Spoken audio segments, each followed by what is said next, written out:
በስመ አብ ወወልድ ወመንፈስ ቅዱስ አሃዱ አምላክ አሜን። አትርፎ የከበረ ቸር አገልጋይ ማነው? ለንጉሥ የታመነ መክሊቱን ያልቀበረ አትርፎ የከበረ። የዐቢይ ጾም 6ኛ ሳምንት ገብርኄር ይባላል። ገብርኄር ማለት ታማኝ አገልጋይ ማለት ነው። በዚህ ሳምንት ጌታችን አምላካችን መድኃኒታችን ኢየሱስ ክርስቶስ ስለ ኄር ስለ ታማኝ አገልጋይ ያስተማረው ትምህርት ይነገራል። ይኸውም ማቴዎስ 25 ከቁጥር 14 እስከ 30 ላይ ይገኛል። ይህም ክፍል ጌታችን በማቴዎስ ወንጌል በምሳሌ ካስተማራቸው ትምህርቶች አንዱ ነው። ለንጉሥ የታመነ መክሊቱን ያልቀበረ አትርፎ የከበረ።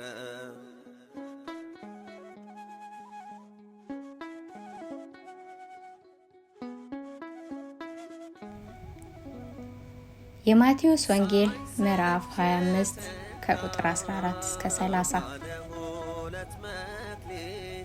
ወደ ሌላ አገር የሚሄደው ሰው ባሮቹን ጠርቶ ያለውን ገንዘብ እንደሰጣቸው እንዲሁ ይሆናልና ለእያንዳንዱ እንደ አቅሙ፣ ለአንዱ 5 መክሊት፣ ለአንዱ 2፣ ለአንዱም 1 ሰጠና ወደ ሌላ ሀገር ወዲያው ሄደ። መክሊት ማለት የወርቅ መለኪያ መስፈሪያ ነው። 5 መክሊትም የተቀበለው ሄዶ ነገደበት፣ ሌላም 5 አተረፈ። እንዲሁም 2 የተቀበለው ሌላ 2 አተረፈ። 1 የተቀበለው ግን ሄዶ ምድር ቆፈረና የጌታውን ገንዘብ ቀበረ። ከብዙ ዘመንም በኋላ የእነዚያ ባሮች ጌታ መጣና ተቆጣጠራቸው። 5 መክሊት የተቀበለውም ቀረበና ጌታ ሆይ 5 መክሊት ሰጥተኸኝ ነበር፣ እነሆ ሌላ 5 መክሊት አተረፉበት አለ። ጌታውም መልካም አንተ በጎ ታማኝ ባሪያ ገብርኄር፣ በጥቂቱ ታምነሃልና በብዙ ሾመሃለሁ፣ ወደ ጌታ ደስታ ግባ አለው።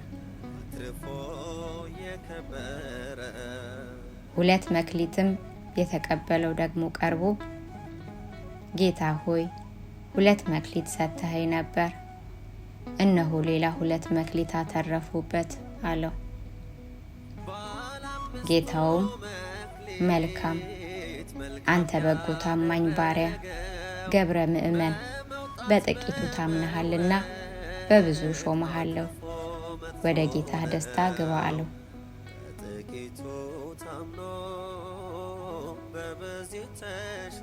1 መክሊትም የተቀበለው ደግሞ ቀርቦ ጌታ ሆይ ካልዘራህበት የምታጭድ ካልበተንህበትም የምትሰበሰብ ጨካኝ ሰው መሆንህን አውቃለሁ። ሌሎች እንዳይሰርቁኝ አታላዮችም እንዳይቀሙኝ ሄጄም መክሊትህን በምድር ቀበሩ። መክሊትህ እነሆ አለው። ጌታውም መልሶ እንዲህ አለው፣ አንተ ክፉና ሀኬተኛ ባሪያ ገብረ ሐካይ፣ ካልዘራሁበት እንደማጭድ ካልበተንሁበትም እንድሰበስብ ታውቃለህን?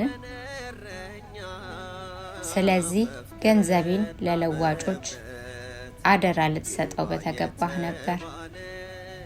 እኔም መጥቼ ያለኝን ከትርፉ ጋር ወስድ ነበር። ስለዚህ መክሊቱን ውሰዱበት፣ 10 መክሊትም ላለው ስጡት፣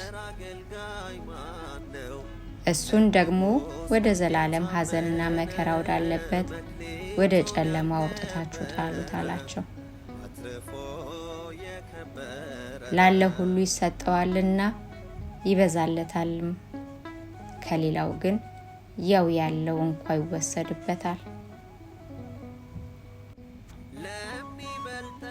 አገልጋዮችም ይህንን ክፉ አገልጋይ ወደ ጨለማው አውጥተው ጣሉት። በዚያ ለቅሶና ጥርስ ማፋጨት ይሆናል። መክሊት የተባለ ጸጋ ስጦታ ሲሆን እግዚአብሔር ለእያንዳንዳችን የተለያየ ስጦታ ሰጥቶናልና በተሰጠንም ስጦታ ልናገለግልበት ያስፈልጋል። በተጨማሪ መክሊት ቃለ እግዚአብሔር ነው። የሰማነውን ቃለ እግዚአብሔር ለመተግበር እየበረታን ለሌላው ማሰማት ይገባናል። ከእኛ የሚጠበቀው ማሰማቱ ብቻ ነው። በልቡናው አድሮ ስራ የሚሰራ እግዚአብሔር መንፈስ ቅዱስ ነውና እኛም በሃይማኖት ጠንክረን በምግባር በርትተን ታማኝ ባሪያ ልንሆን ይገባል። ስብሐት ለእግዚአብሔር ወወላዲቱ ድንግል ወለመስቀሉ ክቡር አሜን። በታላቅ ጉባኤ ጽድቅ ይነገራል። ቸር አገልጋይ ማነው? ለንጉሥ የታመነ መክሊቱን ያልቀበለ